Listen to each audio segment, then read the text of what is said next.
Hello and welcome back to my channel. तर आज मी घेऊन आलेली आहे मालवणी या स्वादातली श्रावणात आणि या सीझन मध्ये बनली जाणारी अळूची गाठी। आणि या अळूच्या गाठ्यांची भाजी कशी बनवायची याची डिटेल व्हिडिओ मी तुमच्यासोबत शेअर करणारच आहे।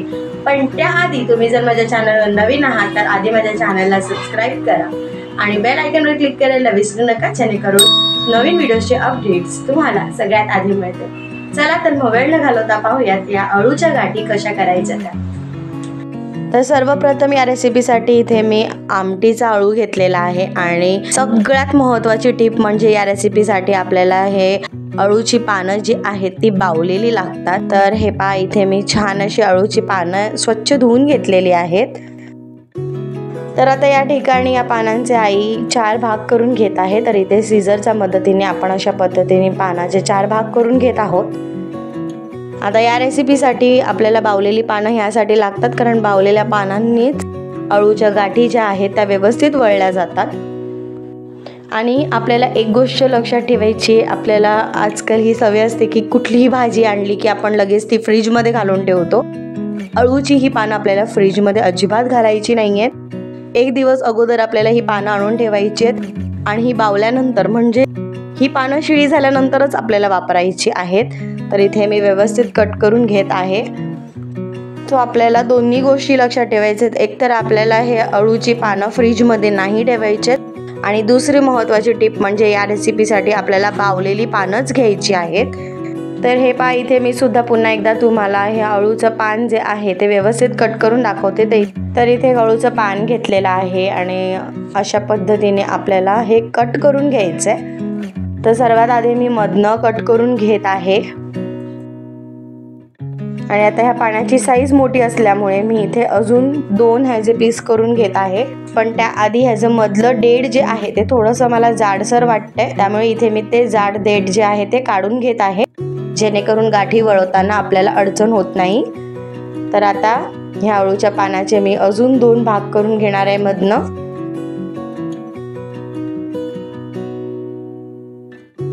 तर हे पहा, इथे अळूच्या पानाचे 4 भाग मी अशा पद्धतीने करून घेतलेले आहेत।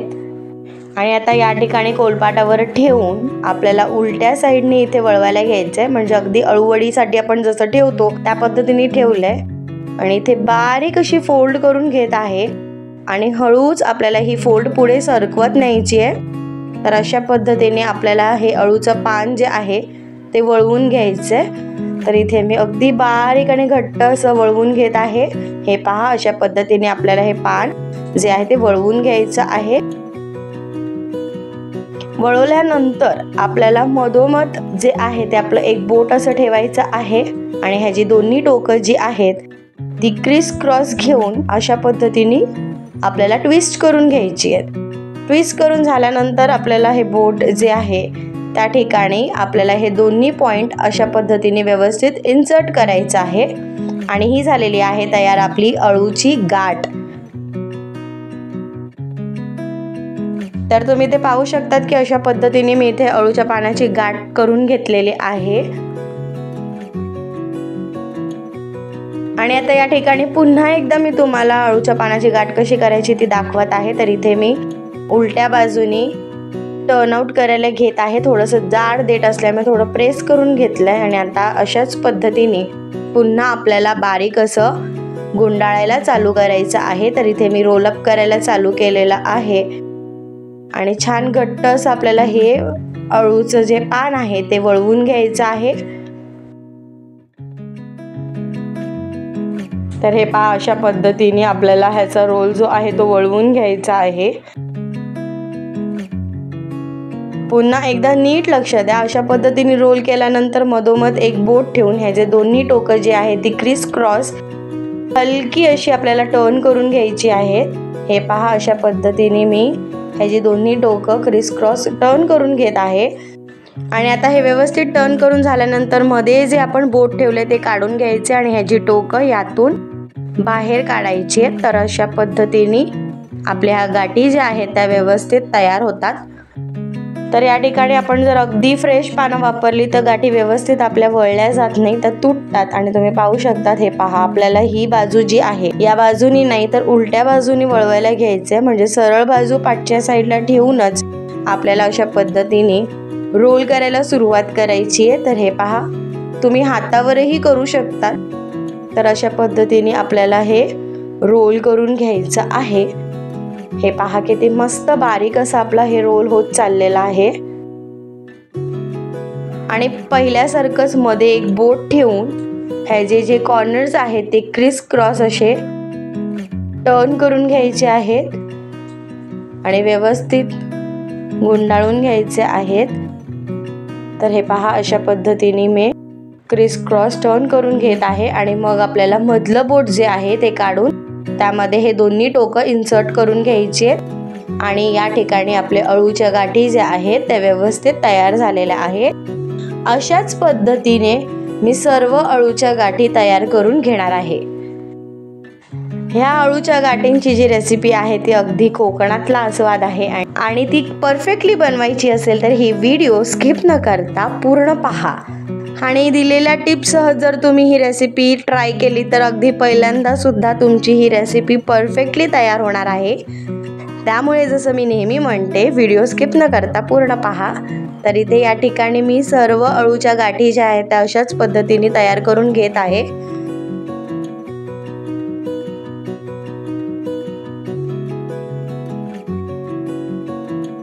बऱ्याचदा असं होतं की तुम्ही खूप ताजी पानं घेतली तर ते वळवताना किंवा गाठ ट्विस्ट करताना ते पानं तुटून जातात। त्यासाठीच आपल्याला इथे शिळी पानं म्हणजेच बावलेल्या पानांचा वापर करायचा आहे।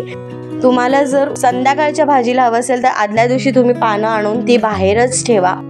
त्यानंतर तुम्ही सकाळी उठून ते कट करून त्याच्या गाठी करून ठेवू शकतात आणि त्यानंतर संध्याकाळच्या भाजीसाठी त्या गाठी परफेक्टली तयार असणार आहेत। मी सुद्धा इथे आदल्या दिवशी रात्री या गाठी तयार करून घेतलेल्या आहेत आणि सकाळी ह्याची भाजी करणार आहे। पानं आदल्या दिवशी मी सकाळी काढून घेतली होती। तर हे पहा, इथे अशा पद्धतीने ट्विस्ट करून आपल्या सर्व गाठी तयार करून घेत आहोत। तर हे पहा, इथे आदल्या दिवशी माझ्या सर्व अळूच्या गाठी ज्या आहेत त्या इथे अशा पद्धतीने तयार झालेल्या आहेत। उद्या सकाळसाठी मला ही भाजी हवी आहे, त्याकरता मी या गाठी ज्या आहेत आता पूर्ण रात्र अशाच झाकण ठेवून बाहेरच ठेवणार आहे। फ्रीजमध्ये अजिबात आपल्याला हे ठेवायचं नाही आहे।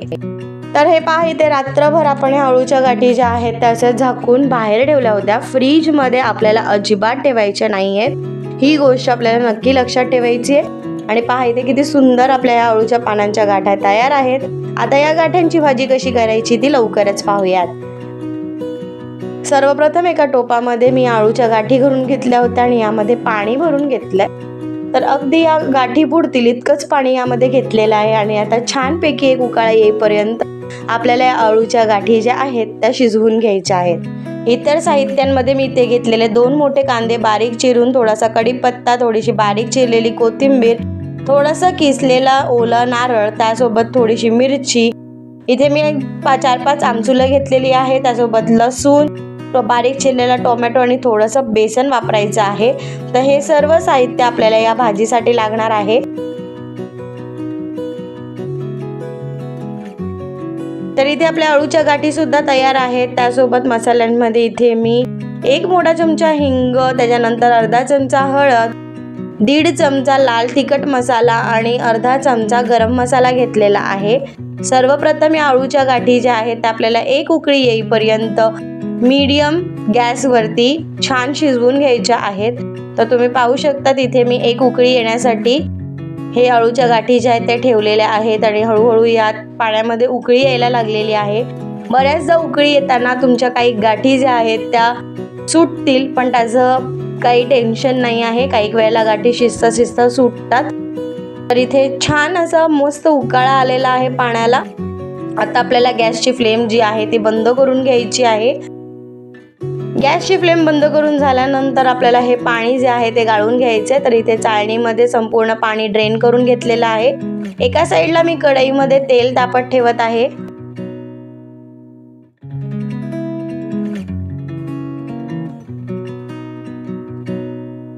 तर या ठिकाणी तेल व्यवस्थित तापलेले, यामध्ये चिमूटभर मोहरी घालून घेते, म्हणजेच राई घालून घ्यायची आणि व्यवस्थित त्याला तडकू द्यायचं आहे। राई छान तडकली की यामध्ये जो लसूण घेतला होता तो ठेचून आपल्याला घ्यायचा आहे। तिथे बारीक ठेचलेला लसूण ॲड करून घेतलेला आहे। त्याचबरोबर मिरची, कढीपत्ता, सर्व जिन्नस तेलामध्ये व्यवस्थित परतून घ्यायचे आहेत। याचबरोबर यामध्ये 2 छोटे टोमॅटो बारीक चिरून घेतले होते ते सुद्धा ॲड करून घेतलेले आहेत। बारीक चिरलेला कांदा ॲड करून घेत आहे।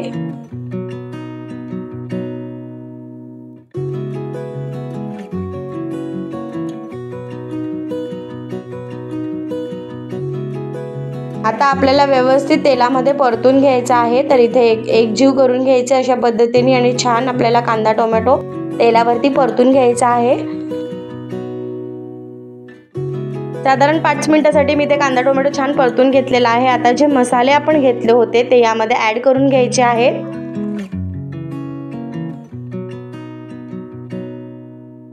आणि पुन्हा एकदा हे मसाले कांदा टोमॅटो मध्ये व्यवस्थित अशा पद्धतीने मिक्स करून घ्यायचे आहेत। आता साधारण लो फ्लेम वरती 5 मिनिटांसाठी आपल्याला कांदा टोमॅटो व्यवस्थित परतून घ्यायचा आहे। तर या ठिकाणी 5 मिनिटं झालेली आहे आणि आता आपण जे गाठी घेतल्या होत्या ते यामध्ये घालून घेत आहोत। अशा पद्धतीने गाठी यामध्ये घालून घेतलेल्या आहेत आणि व्यवस्थित हलक्या हाताने आपल्याला या गाठी ज्या आहेत त्या मसाल्यामध्ये एकजीव करून घ्यायच्या आहेत। तर अशा पद्धतीने मी या गाठी व्यवस्थित परतून घेत आहे आणि आपल्याला हलक्या हाताने परतून घ्यायच्या आहेत जेणेकरून आपल्या गाठी ज्या आहेत त्या सुटणार नाहीत। यात थोडंसं पाणी घालून घेतलेलं आहे आणि पुन्हा एकदा आपल्याला हे व्यवस्थित परतून घ्यायचं आहे। साधारण 1-2 मिनिटांसाठी आपल्याला ही भाजी जी आहे ती व्यवस्थित अशीच शिजून द्यायची आहे। तर यामध्ये थोडंसं अजून पाणी ॲड केलेलं आहे जेणेकरून आपली ही अळूच्या गाठी ज्या आहेत ते खाली चिकटणार नाहीत आणि तुम्ही पाहू शकतात इथे छान अशी उकळी यायला लागलेली आहे। तर इथे साधारण 1.5 ते 2 मिनिटं झालेली आहेत आणि आता यामध्ये जी आमसूल म्हणजेच कोकमा पण घेतली होती ती ॲड करून घ्यायची आहे। तर इथे मी आमसूल ॲड करून घेतलेली आहेत आणि झाकण ठेवून साधारण अजून 5 मिनिटांसाठी आपल्याला ही भाजी व्यवस्थित शिजवून घ्यायची आहे।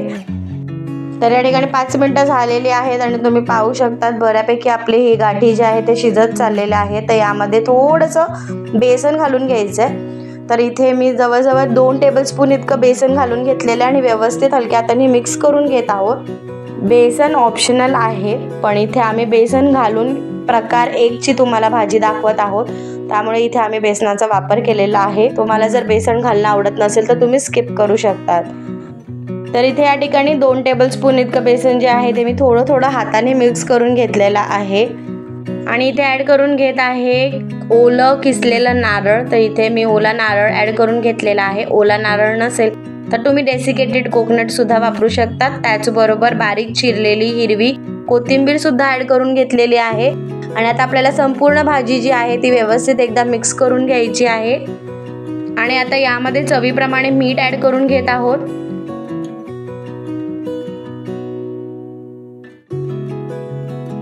मीठ ॲड करून झाल्यानंतर पुन्हा एकदा आपल्याला हे मिश्रण जे आहे ते व्यवस्थित मिक्स करून घ्यायचं आहे आणि साधारण 2 मिनिटांसाठी आपल्याला बेसन ॲड करून झाल्यानंतर ही भाजी जी आहे ती शिजवून घ्यायची आहे। पण अधनं-मधनं ही भाजी ढवळून घ्यायची जेणेकरून आपली भाजी खाली तळाला लागणार नाही।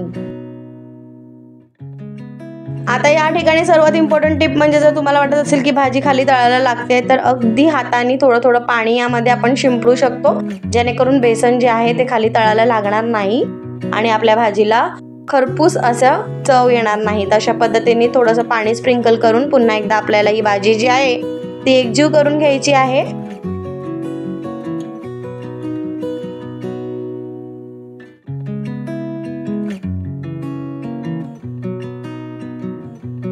आणि हे पहा इथे साधारण 5 मिनिटांनंतर आपली ही भाजी जी आहे ती परफेक्टली रेडी झालेली आहे। तर या ठिकाणी मस्तपैकी गरमागरम तयार झालेला आहे आपल्या मालवणी आस्वादातील अळूच्या गाठी। कोकणात पावसाळ्यात व श्रावण महिन्यामध्ये अशा प्रकारची भाजी बऱ्याचदा बनली जाते आणि ही चवीला सुद्धा भन्नाट लागते। अशा टाईपच्या अळूच्या गाठींची भाजी तुम्ही जर कधी ट्राय केलेली नसेल तर या रेसिपीनुसार एकदा नक्की ट्राय करा आणि तुम्हाला कशी वाटली हे आम्हाला कमेंट करून सांगायला विसरू नका। काय बोलताय ना, अगदी बनवायला मस्त आणि चवीला तर एकदम भन्नाट असे आपले हे मालवणी आस्वादातल्या अळूच्या गाठ्यांची भाजी. तर हे अळूच्या गाठी तुम्ही आतापर्यंत कधी ट्राय केलेल्या नसतील तर नक्की ट्राय करा आणि दिलेल्या टिप्स प्रमाणे तुम्ही जर ही रेसिपी ट्राय केली तर अगदी पहिल्याच वेळेला तुमची रेसिपी परफेक्टली नक्की तयार होणार. ही रेसिपी नक्की ट्राय करा आणि तुम्हाला कशी वाटली ही आम्हाला कमेंट करून सांगायला विसरू नका. ही व्हिडिओ आवडली असेल तर नक्की लाईक करा, शेअर करा, चॅनलला सबस्क्राईब करा आणि बेल आयकॉनवर क्लिक करायला विसरू नका. पुन्हा भेटू अशाच नवनवीन व्हिडिओसह. तोपर्यंत बाय बाय.